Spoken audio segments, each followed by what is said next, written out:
எடுத்துங்க, தண்ணி எடுத்துங்க, சாம்பார் சாப்பிடுங்க. இது இன்னும் உண்டாகுங்க கரும்பியா? உங்கள் பேர்?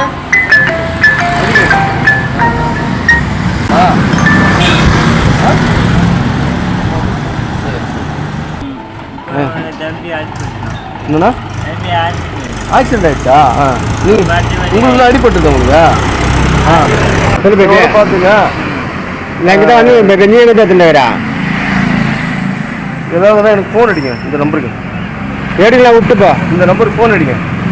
இந்த நம்பருக்கு ஃபோன் அடி. சாப்பாடுக்கு போய் வேணும்னாக்கா சாப்பாடு தேவைன்னாக்கா இந்த நம்பருக்கு மேலே ஃபோன் நம்பருங்க. நான் வந்துட்டு உங்களுக்கு எதுனா தேவைன்னா வாங்கி தருவேன். ஆமாம் சரி வரட்டுங்களா? சரி போகலாம். தண்ணி பாட்டில் எடுத்துங்க, சாப்பிட்டுங்க. சரி வரணும்.